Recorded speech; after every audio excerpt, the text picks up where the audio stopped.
मुझे याद आता है बड़ी दादी जी जब थे, प्रकाशमणि दादी,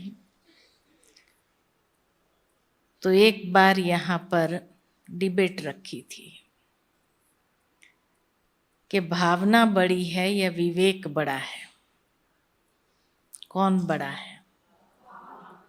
विवेक बड़ा नहीं है, क्योंकि हमारा ज्ञान जो है वो बुद्धि से समझने का है। जब तक ज्ञान समझ में ही नहीं आए तो भावना भी जागृत कैसे होगी? ज्ञान समझना है, उसके लिए विवेक को तो यूज करना पड़ेगा। तो विवेक बड़ा या भावना बड़ी? ज्ञान को समझने के लिए, सृष्टि के आदि मध्य अंत को समझने के लिए, आत्मा को यथार्थ रीति समझने के लिए, परमात्मा को यथार्थ रीति समझने के लिए, जो ये आंखों से देखी नहीं जाती है उसको समझने की बुद्धि बाबा ने हम बच्चों को दी।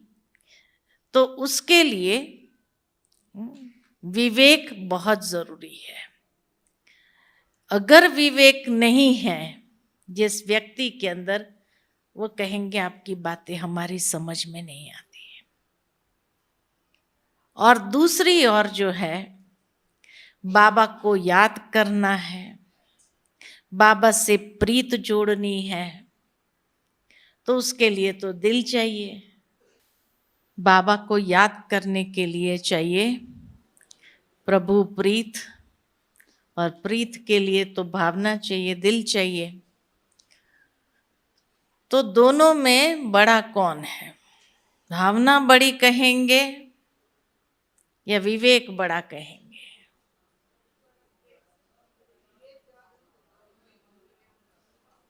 किसको बड़ा कहेंगे? बहुत सुंदर उस समय डिबेट हुई थी मधुबन वालों में ही। मधुबन वालों को दो ग्रुप में बांटा था इसी हॉल में, और एक तरफ भावना थी, एक तरफ विवेक था।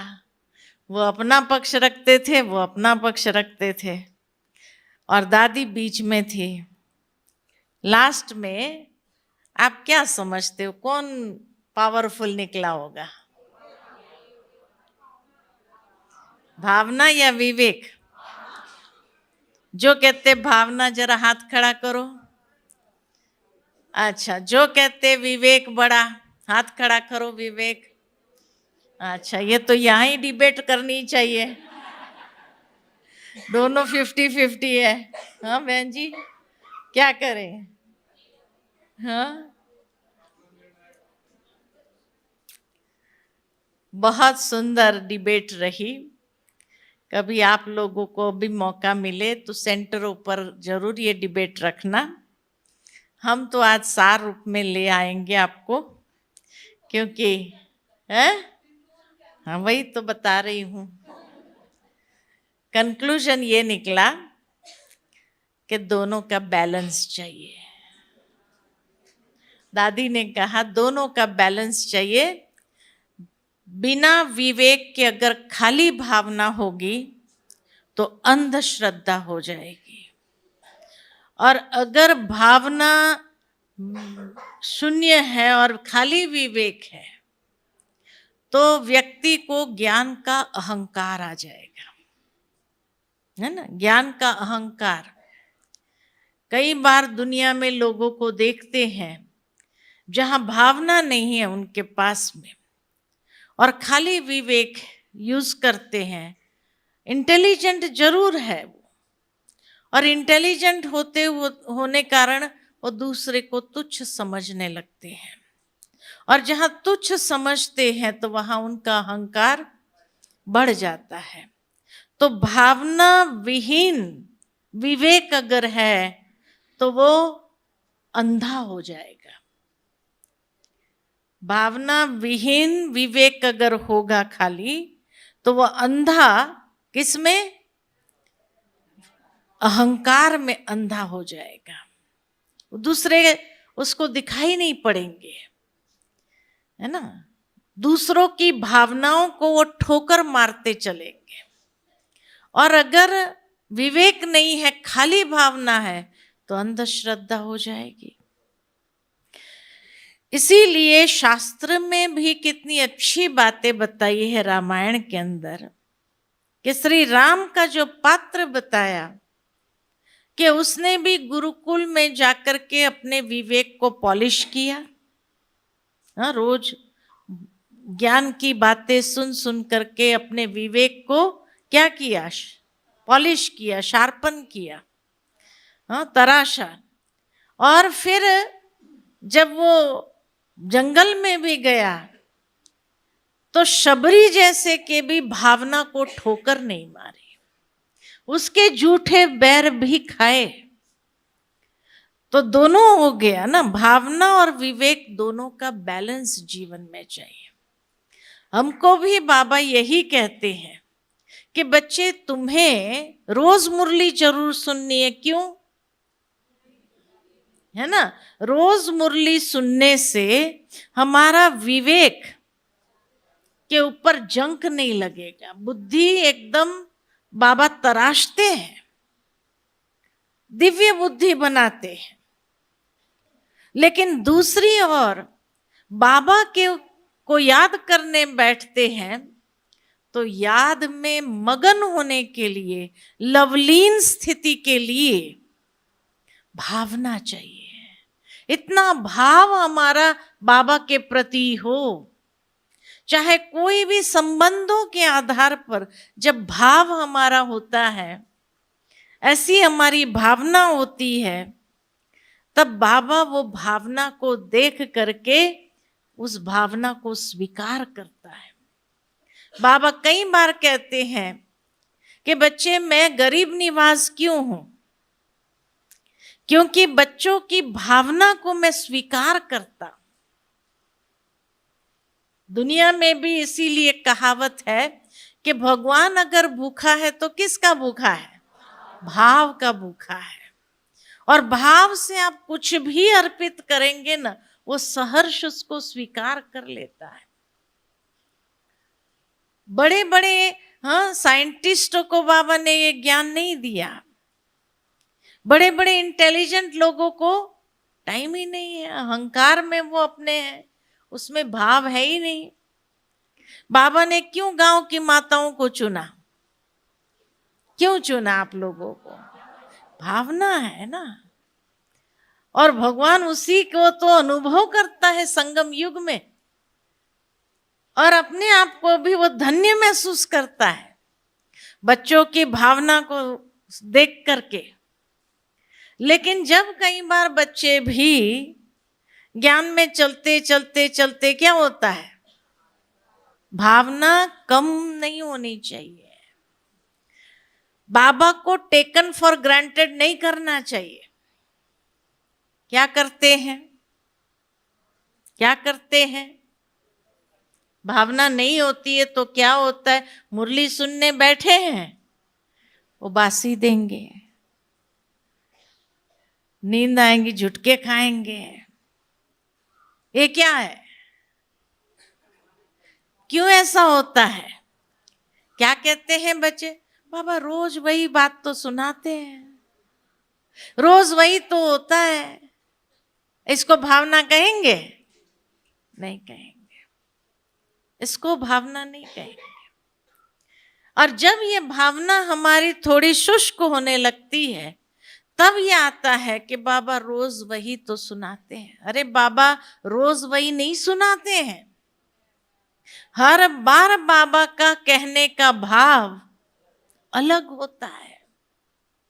कभी किस भाव को लेकर के बाबा ने मुरली चलाई होती है, कभी किस बात को लेकर के बाबा ने मुरली चलाई होती है। बुद्धिवानों की बुद्धि है, बाबा को तो सारे बच्चे नजर आते हैं, आदि से लेकर अंत तक ऐसे ऐसे बच्चे भी आएंगे, मुरली सुनेंगे। तो उनको भी ये बात मिस नहीं होनी चाहिए। तो हर रोज बाबा का जो एंगल होता है कहने का, वो अलग होता है। हर बार एक ही एंगल से बाबा नहीं कहता है, भले शब्द एक ही होते, लेकिन बाबा कहते हैं बच्चे, हर रोज मैं जो मुरली में बात सुनाता हूं, अगर ध्यान दे करके सुनेंगे तो उस दिन के बाबा का जो भाव होता है वो अलग ही भाव नजर आएगा। जिसने बाबा के भाव को कैच किया वो अपनी भावना को और फलीभूत कर सकता है। जिसने बाबा के भाव को कैच नहीं किया वह अपने अंदर भी वो श्रेष्ठ भावना को विकसित नहीं कर पाते हैं। तो मुरली के अंदर बाबा का भाव क्या है? आज किसको बाबा इमर्ज करके कह रहे हैं, है ना? प्रैक्टिकल देखा जाता समय अनुसार ही मुरलियां भी आती है। कल जब जुए की बात आई तो आजकल क्योंकि जुए का बड़ा ये लोग फिसलते जा रहे हैं, उसी में मोबाइल में जुआ खेलते रहते हैं और कितना उसके बारे में एडवर्टाइजमेंट आती है। हर कॉल के पीछे एक एडवर्टाइजमेंट आती है। लेकिन कल ही मेरे को समाचार मिला कि भारत सरकार ने वो सारे खेल भारत से बंद कर दिए। जुए के जितने भी खेल मोबाइल पर आते हैं, कल समाचार मिला कि सब बंद कर दिया। अच्छी बात है ना, ये तो बहुत अच्छी बात है। नहीं तो कितने लोगों का जीवन बिगड़ता जा रहा था। आज की दुनिया में हर कोई शॉर्टकट ढूंढता है, मेहनत करनी नहीं है, सहजता से पैसा कमा लेना है। तो इस कारण से कितने बुरे उसमें फंसते जाते हैं, पता ही नहीं चलता है। तो अच्छा हुआ भारत सरकार ने कल ही फाइनल कर दिया कि ये बंद है। देखो बाबा की टचिंग हुई ना, जो भारत सरकार में निमित्त होंगे उनको भी टचिंग तो आई कि भाई ये नहीं होना चाहिए, भारत में कोई कसीनो आदि नहीं होना चाहिए, बंद करो, है ना। यहाँ बच्चे बिगड़ रहे हैं, यहाँ के युवा बिगड़ रहे हैं। युवा शक्ति तो हमारा सबसे बड़ा धन है, वो बिगड़ना नहीं चाहिए। तो इसलिए ये चीज बंद हो गई भारत में और बड़ी राहत मिली सुन करके कि भाई भारत सरकार ने इस बात को खत्म किया। कि कई गेम ऐसे थे, भले ऐसे ही आप ये करो, बाकी पैसे नहीं लगाना है, ये भारत सरकार ने बंद किया। तो समय अनुसार मुरली आई, है ना। नहीं तो जुए की मुरली मेरे को तो याद नहीं आ रही है कि बाबा ने कभी सुनाई भी है। 5 साल में, हर 5 साल में मुरली रिपीट होती है, लेकिन 5 साल पहले मुरली सुनी थी, याद ही नहीं आ रही थी मेरे को, है ना। अब तक अगर देखा जाए 69 से लेकर के मुरली जब रिवाइज कर रहे हैं तो अब तक 11 बार रिपीट हो गई। जो पुराने हैं उनके लिए तो 8, 9, 10, 11 बार तो रिपीट हो गई, लेकिन याद ही नहीं आ रही है फिर भी। तो हर बार नहीं है कि नहीं है, यही तो भगवान के करामात है, यही तो भगवान की करामात है। उस भाव को जब समझते हैं तो भगवान के प्रति हमारी भावना कितनी उमड़ने लगती है, कितना प्यार हमारा जागृत होता है कि नहीं।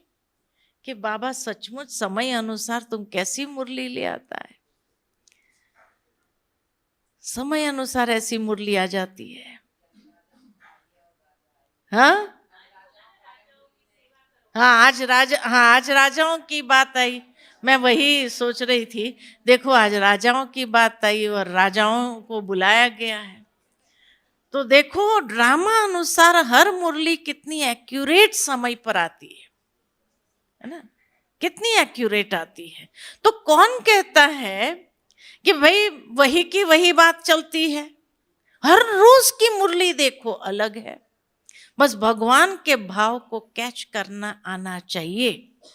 तो आपको कभी कोई मुरली एक जैसी नहीं लगेगी, और मुरली सुनने के बाद भी आपको नींद नहीं आएगी, उबासी नहीं लेंगे मुरली में।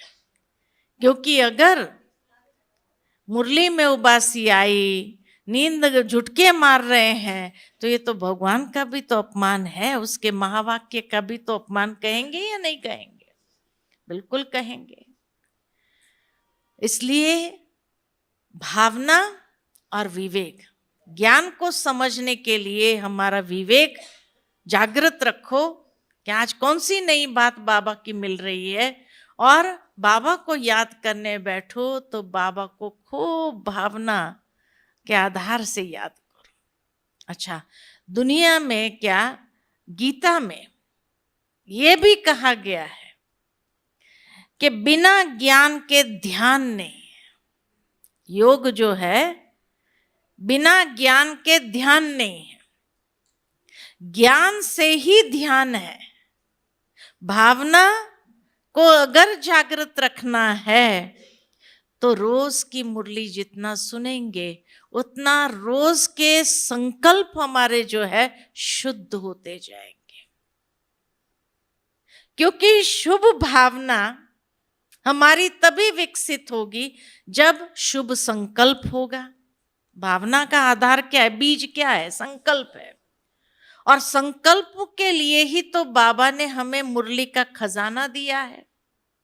हमारे संकल्पों में शुद्धि आती जाए, शुभ बनते जाए, तो शुभ संकल्प, शुद्ध संकल्प, स्वचिंतन, शुभ चिंतन, ये चारों बात के ऊपर बाबा की एक अव्यक्त मुरली मुझे याद आती है, जिसमें बाबा ने बहुत सुंदर ये सुनाया था कि बच्चे, ये ज्ञान का खजाना जो है हमारे संकल्पों को शुद्ध भी करता है और हमारे संकल्पों में शुभ भी भरता है।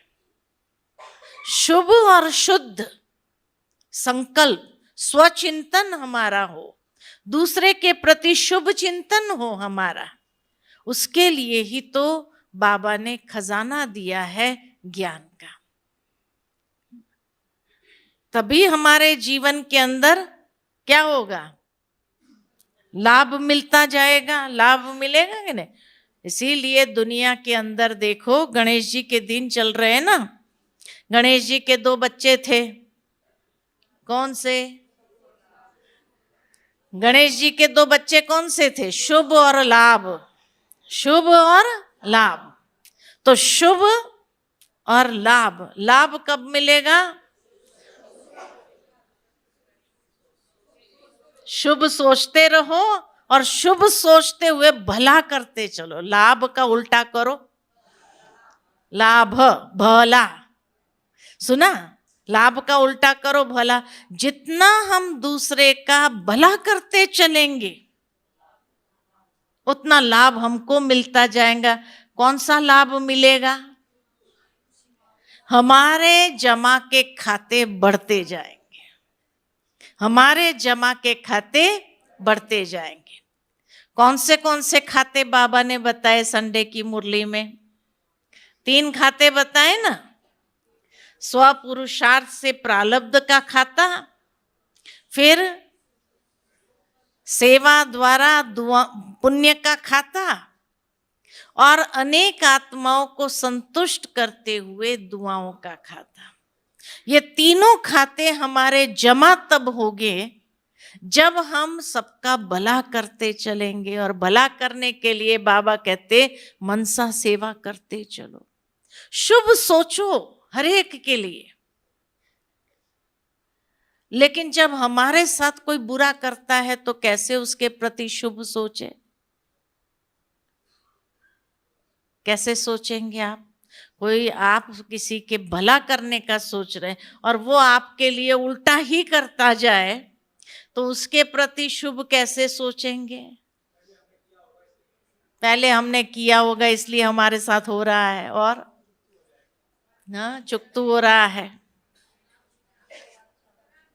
ये समझो कि ड्रामा किसने बनाया है? ड्रामा किसने बनाया है? हाँ, ड्रामा का क्रिएटर, डायरेक्टर, प्रिंसिपल एक्टर कौन है? शिव बाबा है। क्रिएटर डायरेक्टर तो वही है ना। अब शिव बाबा जो है परफेक्शनिस्ट है, संपूर्ण है ना, तो उसकी कोई भी रचना में अपूर्णता होगी? तो ड्रामा जो बना है संपूर्ण है। इस ड्रामा के अंदर कोई त्रुटि हो सकती है? हो ही नहीं सकती है, क्योंकि बनाने वाला परफेक्शनिस्ट है। जैसे दुनिया में कोई परफेक्शनिस्ट होता है ना, उसको हर काम परफेक्ट चाहिए, और अगर किसने परफेक्ट नहीं किया तो उसको बड़ा गुस्सा आता है ना। उसको हर चीज ऐसे है तो ऐसे ही रहनी चाहिए, ऐसे है तो ऐसे ही रखनी चाहिए। वो उसमें कभी कॉम्प्रोमाइज नहीं करते। क्यों? क्योंकि कहते परफेक्शनिस्ट है, इसलिए ऐसे परफेक्शनिस्टों को हार्ट अटैक बहुत जल्दी आता है दुनिया में, क्योंकि दुनिया तो उसके हिसाब से नहीं चलती है ना, और उसको हर काम परफेक्ट चाहिए। और अगर कोई परफेक्ट नहीं करता है तो उसको इतना गुस्सा आता है, स्ट्रेस आता है, तो इसीलिए उसको हार्ट अटैक की संभावना बढ़ जाती है। लेकिन बाबा परफेक्शनिस्ट है, उसने जो ड्रामा बनाया इतना परफेक्ट है, एक्यूरेट और परफेक्ट है कि उसमें कोई त्रुटि हो ही नहीं सकती है। तो अगर कोई उल्टा कर रहा है हमारे साथ तो क्या समझना चाहिए?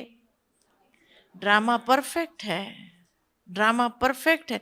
ये कर्म उसका भी परफेक्ट है, उसके संस्कार और स्वभाव के हिसाब से, उसके जमा के खाते के हिसाब से।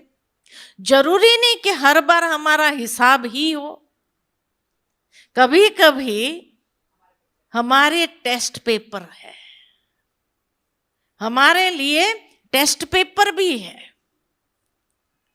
इसलिए बाबा कहे कोई कुछ भी करता हो आपके साथ तो भी आप अपना पार्ट इस ड्रामा के अंदर ऐसा बनाओ कि मुझे उसके प्रति शुभ ही सोचना है, शुभ ही सोचना है, क्योंकि परफेक्ट है।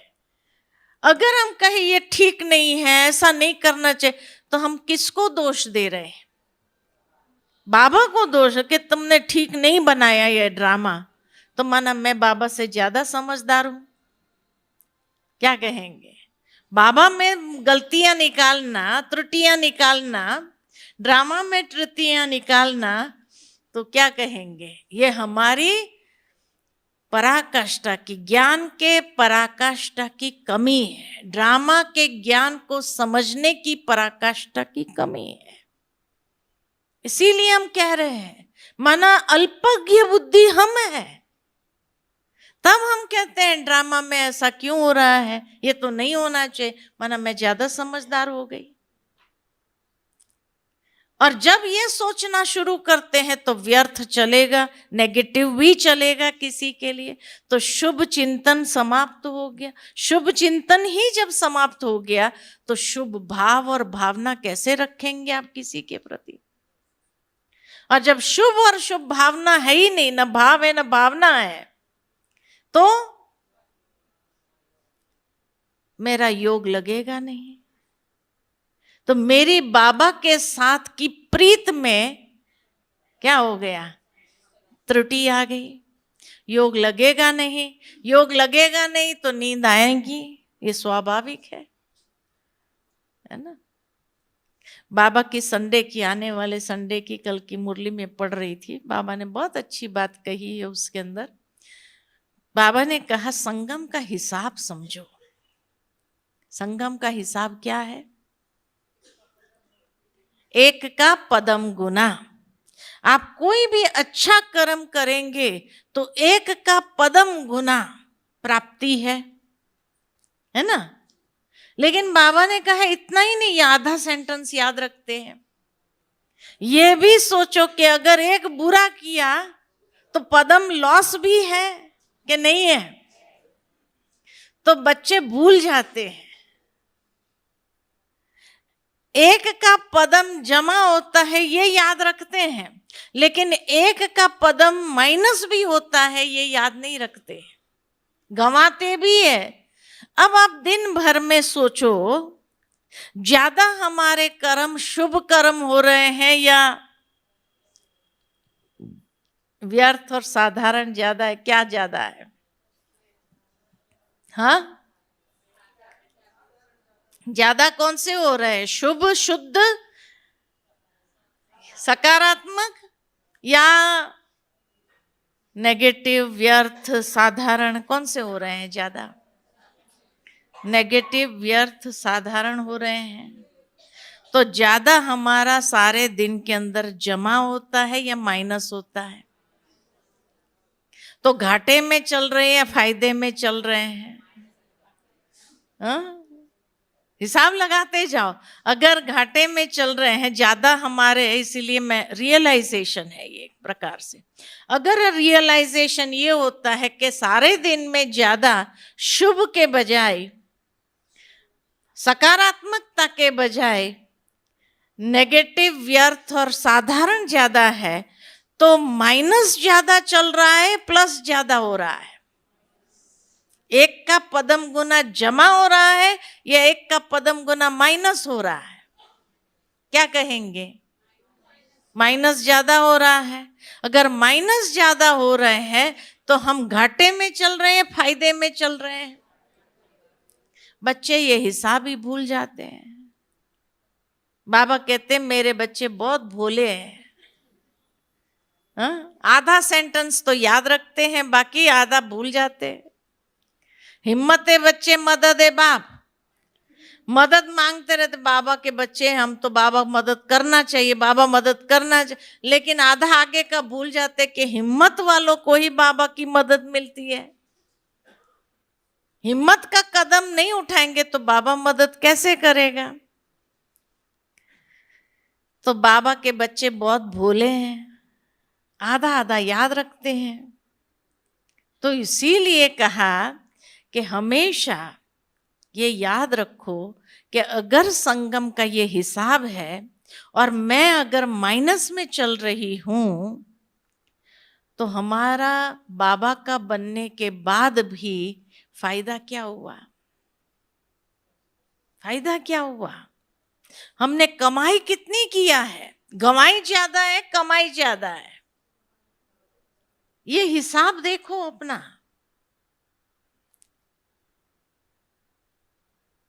छोटी छोटी बातों में अभी तक भी गुस्सा आता है, चिड़चिड़ापन आता है, झूठ बोलते हैं, हाँ, कुछ ना कुछ छोटे छोटे, ये छोटे छोटे भी चलते हैं। एक का पदम गुना माइनस, पदम कितना होता है? कल बताया ना, हाँ, 17 जीरो होते हैं। तो इतना माइनस हो जाए तो कितना घाटा पड़ जाएगा भाई? हाँ, है? क्या कहेंगे? घाटा ही घाटा है फिर तो। कर्जा बढ़ता जा रहा है, और कर्जा बढ़ता जा रहा है तो क्या होगा? तो अंत में कितना पश्चाताप का आंसू निकलेगा कि बाबा के बनने के बाद भी हमने तो ये हिसाब को ठीक से समझा ही नहीं, इतने भोले बने रहे हम। हाँ? तो क्या करेंगे आज से? अब हिसाब को ठीक समझना है, और जब भी बैठे भी है, खाली भी बैठ, शुभ भावना, शुभ कामना का दान देते चलो। जितना आप देते जाएंगे ना, वो लौट के आपके पास ही आना है। एक तो जमा हमारा भरपूर होने लगेगा, और लौट के भी वापस हमारे पास ही आना है। इसीलिए आवश्यकता है कि बाबा के प्रति तो हमारा भावना श्रेष्ठ ही है, लेकिन सारे ब्राह्मण परिवार के प्रति तो क्या, सारी दुनिया की आत्माओं के प्रति भी हमारी श्रेष्ठ भावना, शुभ भावना सदा बनी रहे। जितना हम शुभ और श्रेष्ठ सोचते जाएंगे हर एक आत्मा के लिए, उतना हमारा जमा का खाता भरपूर होता जाएगा। यही मनसा सेवा है, यही सकाश देने का तरीका है। यही सकाश देने का तरीका है, जो बाबा कहते हैं दुनिया की आत्माओं को भी आप वाइब्रेशन दो। यही समय की पुकार भी है। समय की पुकार भी यही है कि अभी जितना तीव्र गति से समय आगे बढ़ता जा रहा है, बाबा के कल की मुरली में ये भी बाबा ने इशारा दिया, समय के महत्व को समझो और अभी तीव्र पुरुषार्थी बनो, तीव्र कमाई जमा करने वाले बनो। तीव्र तो भाव और भावना ये बहुत फास्ट हमारे खाते को बढ़ाती है, बहुत फास्ट बढ़ाती है। कोई कितना भी आपके साथ बुरा करे, अशुभ करे, लेकिन फिर भी हम उनको अंदर से क्या करें, क्षमा करते हुए क्योंकि शुभ भावना देने के लिए क्षमा भावना बहुत आवश्यक है। क्षमा भावना होगी तो आप शुभ सोच सकेंगे। इसलिए ये दिन कौन से चल रहे हैं जैनियों के? मिच्छामी दुक्कड़म क्या चल रहा है ना? मिच्छामी दुक्कड़म माना वो साल के ये 10 दिन जो है ना, हर एक से माफी मांगते कि भाई सारे साल में मेरे से अगर कुछ ऊपर नीचे आपको मन दुख करने जैसे कोई शब्द भी निकले हो या कुछ भी ऐसे मेरे कर्म हो, तो उसके लिए क्षमापना जिसको कहा जाता है, या क्षमा मांग लेते हैं या क्षमा दे देते हैं, उसको कहते हैं मिच्छामी दुक्कड़म। हाँ, मिच्छामी दुक्कड़म ये जैनियों का पर्युषण कहते हैं। तो ये पर्युषण के पावन दिन माने जाते जहां हर कोई क्षमा याचना करता है या क्षमा भाव दे देता है, क्षमा कर देता है कि भाई आपसे मेरे प्रति जो भी कोई ऐसा गलत हुआ आज से समाप्त। तो देखो त्योहार भी एकदम साथ साथ आते हैं, शुभ लाभ भी हो और क्षमा भावना भी हो। तो इसीलिए कहा शुभ भावना, श्रेष्ठ भावना हमारी तभी रहेंगी जब हमारे में क्षमा करने की शक्ति, किसी को क्षमा करने की शक्ति होगी। भाई आज से माफ किया जाओ, कुछ भी हुआ माफ कर दो। तो बाबा के घर में आए हो, क्षमा करके जाना सबको कि भाई मेरे साथ में जिसी का भी आत्माओं का ये होगा तो क्षमा। मैंने इसके ऊपर बहुत सुंदर एक प्रयोग किया था। प्रयोग ये था कि कुछ समय माना अज्ञानता में जैसे हुआ, तब से लेकर के किसी के साथ संस्कारों की टक्कर हुई तो हो गई। उसके बाद जो है हम कभी उसके साथ बात नहीं करते थे। ज्ञान में आने के बाद भी क्षमा नहीं कर पाए थे, बात नहीं कर पा रहे थे उससे। फिर एक दिन जो है पता नहीं मन में आया कि इस बोझ को भी मैं लेकर कब तक चलते रहेंगे, इस बोझ को भी क्यों लेकर चलना है। तो अमृत वेले मैंने उस आत्मा को इमर्ज किया और इमर्ज करने के बाद जो है बाबा के सामने मैंने बाबा को वो सारी घटना सुनाई और बाबा के सामने उस आत्मा को मैंने कहा, मैंने आपको क्षमा किया, आपने जो मेरे साथ किया उसके लिए, जो बुरा व्यवहार किया उसके लिए मैं आपको क्षमा करती हूँ। और आज मैं आपसे भी क्षमा मांगती हूँ कि उस समय ज्ञान की इतनी गहराई नहीं थी, बचपना था, तो मैंने भी जो किया आपसे उसके लिए मैं क्षमा चाहती हूँ। आप मानेंगे नहीं, इतना साल तक मैं उस बोझ को लेकर चल रही थी, मुझे अंदर से पता नहीं था। लेकिन जैसे ही उस दिन मैंने क्षमा मांगी, अचानक ऐसा हुआ कि वो भाई दिन में सामने एकदम आमने सामने हो गया, एकदम मिला। मैंने क्षमा किया तो हल्की हो गई थी, मैं अंदर से उस बोझ से मुक्त हो गई थी। तो मैंने उसके तरफ देख करके स्माइल किया, उसने भी स्माइल किया और कहा बहन जी कॉफी पिएंगे। ये रिजल्ट, जिसके साथ में 20 साल मैंने बात नहीं किया, है ना, 20 साल मैंने बात नहीं किया, लेकिन जैसे ही उस दिन मेरे अंदर ये भाव जागृत हुआ कि नहीं, ये भी एक बोझ मैं क्यों अपने मन में आज प्रयोग करते हैं। अमृत वेले बाबा के सामने सच्चे दिल से उस आत्मा से मैंने क्षमा मांगी, उसको क्षमा किया, और आज के बाद हमारा हिसाब पूरा हुआ। ये जैसे ही बाबा के सामने ये बात कि आज से मेरा इसके साथ जो हिसाब था वो पूरा हो गया, और उसी दिन अनुभव बाबा कराता है कि देखो तुमने सच्चे दिल से क्षमा मांगी, उसका रिजल्ट देखो। तो रिजल्ट महसूस हुआ। अभी उस बात को भी 10 साल हो गया, 10-12 साल हो गया, लेकिन मैं कहने लगती कि बचपन में जो हुआ था उसको लेकर मैं चल रही थी। और फिर वो मेरे को कहते कि बहन जी कॉफी पिएंगे? मैंने कहा जरूर पिएंगे, है ना। कॉफी पिया, और कॉफी पीने के बाद मैंने उसको कहा बहुत अच्छी कॉफी बनी थी आप।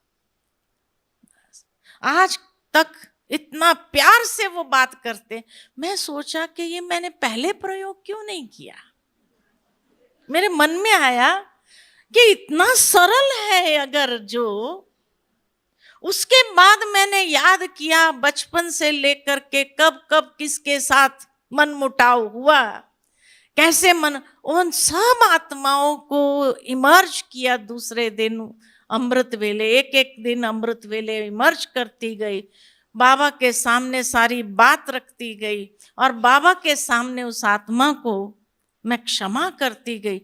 आप मानेंगे नहीं, मेरा मन इतना हल्का हो गया उसके बाद। ये प्रयोग करके देखो, शुभ भाव और शुभ भावना, श्रेष्ठ भावना कैसे काम करती है।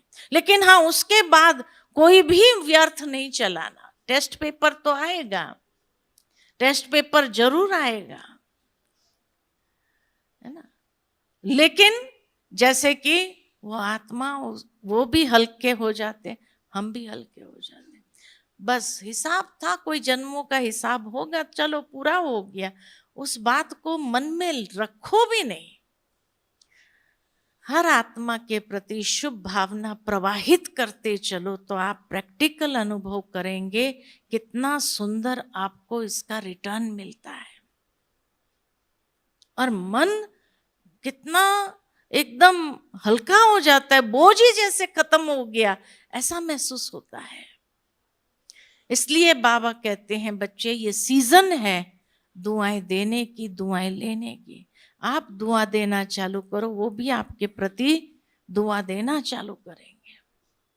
जब मैंने ये अनुभव सुनाया तो एक भाई ने भी इसमें से प्रेरणा लेकर प्रयोग किया, और उसने बाद में मेरे को आकर के अनुभव सुनाया। और क्या अनुभव सुनाया कि उसके किसी के साथ दुश्मनी हो गई थी।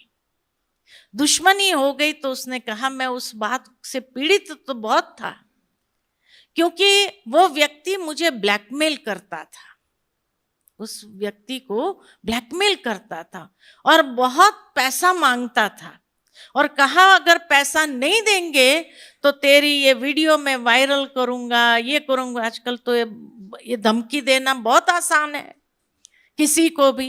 तो कहा, मैं बहुत परेशान था, लेकिन उस दिन आपका ये अनुभव सुनने के बाद मेरे मन में भी आया, चलो मैं भी सच्चे दिल से उस आत्मा के प्रति क्षमा उसको करता हूं, क्षमा मांगता हूं। कहा, मेरे को रोज धमकी के फोन करता था कि तुम मुझे इतना पैसा दो, नहीं तो मेरे पास तेरा जो वीडियो है मैं वायरल करूंगा, मैं तेरे को बदनाम करूंगा, मैं तेरे को ये कर दूंगा, तेरे को बर्बाद कर दूंगा, खत्म कर दूंगा। कहा, मैंने उस दिन अमृत वेले बाबा के सामने बैठ करके बाबा को सारी बात सुनाई। बाबा से भी मैंने क्षमा मांगा अपने कर्मों के लिए, और मैंने उस आत्मा को भी मर्ज किया, और उस आत्मा से भी मैंने क्षमा मांगी। मैंने कहा, तुमको, तुम्हारे से भी जो हो, मैं उसके लिए तुमको भी क्षमा करता हूं सच्चे दिल से। और आज के बाद मेरे दिल में तेरे प्रति कोई ऐसी बुरी भावना नहीं है। और मैंने इतनी शुभ भावना उसको दिया, इतनी दुआएं उसको दिया। कहा दूसरे दिन उस भाई का फोन आता है मेरे को और कहता है मुझे माफ करना, मैंने तेरे सारे वीडियो समाप्त कर दिए, डिलीट कर दिए। ये प्रैक्टिकल जो बाबा कहते हैं हम बच्चों को कि बच्चे आप शुभ भावना दे करके तो देखो क्या होता है। आपके प्रति जैसे उसकी भावना ही बदल जाती है। सच्चे दिल से उसको माफ करो, उसे क्षमा मांगो और उसका रिजल्ट देखो। बाबा को भी आप सच्चे दिल से सारी बात, जो बाबा कई बार नहीं कहते हैं कि बच्चे आप अपनी जीवन कहानी लिख करके दे दो मुझे, जैसे ही लिख करके आप दे देंगे आधा तो माफ हो ही जाता है, आधा समाप्त बाबा क्षमा कर देता है।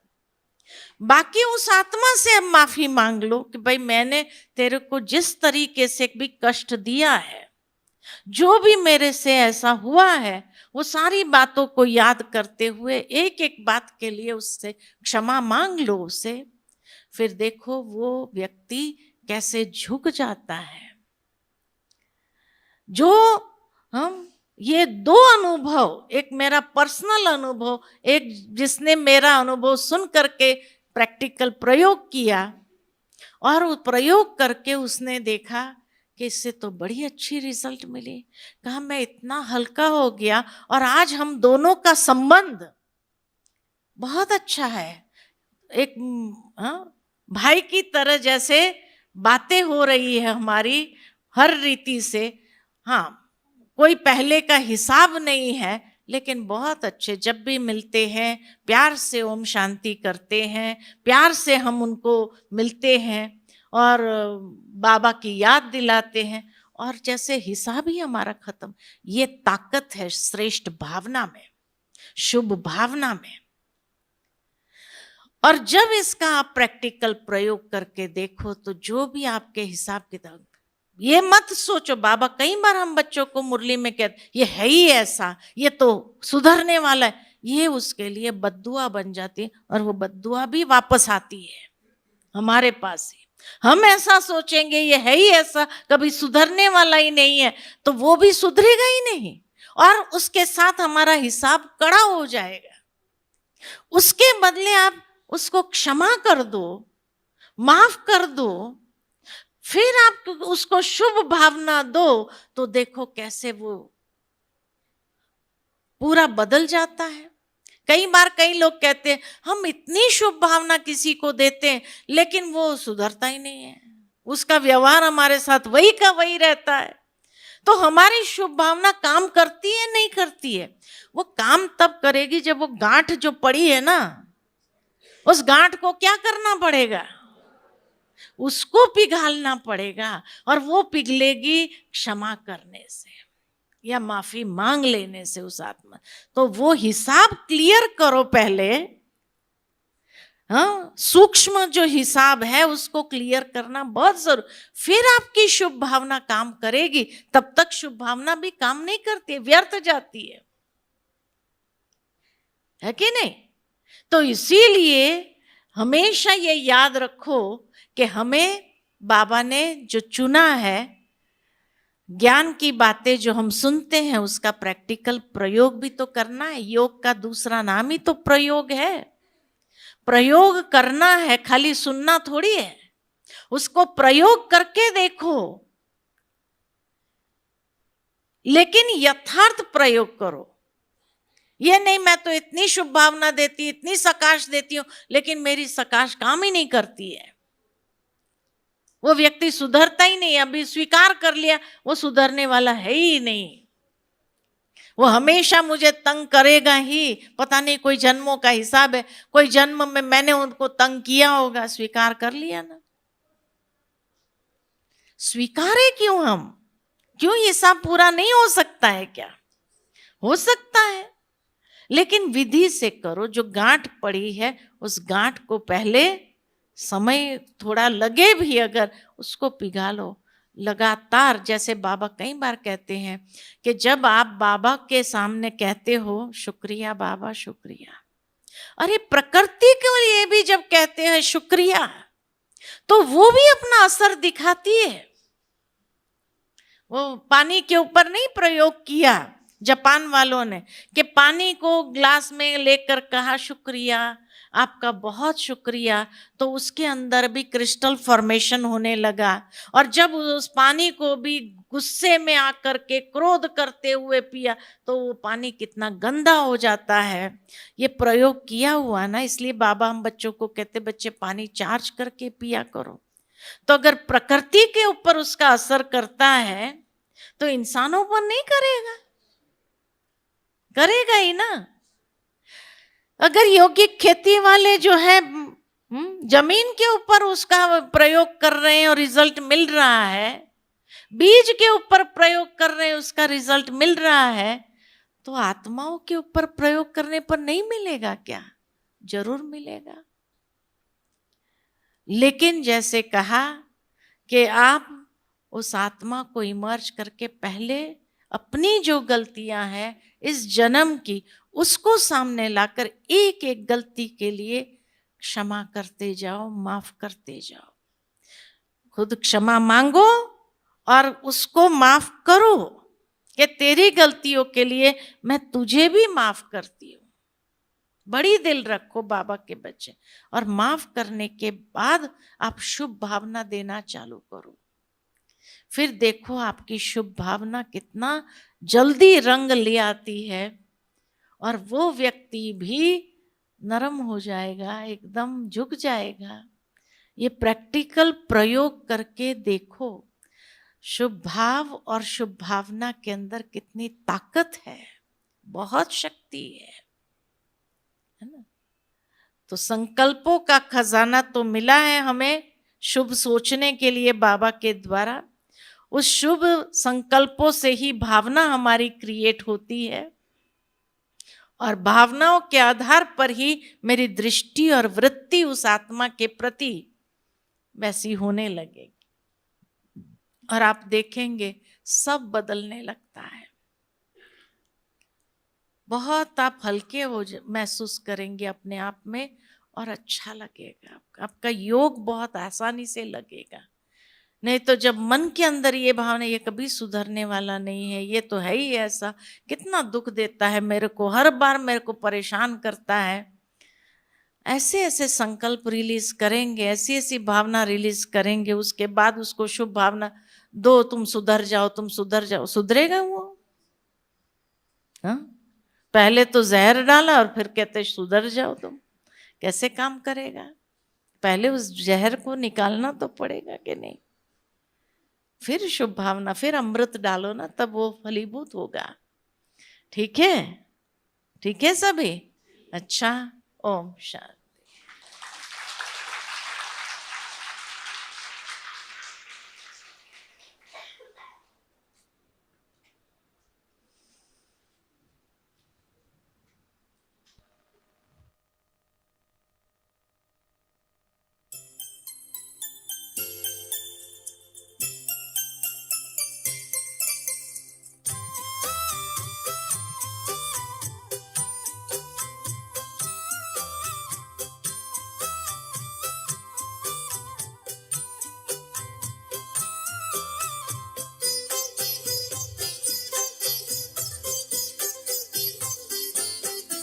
सभी हो सुखी और सबका भला हो, सभी हो सुखी और सबका भला हो।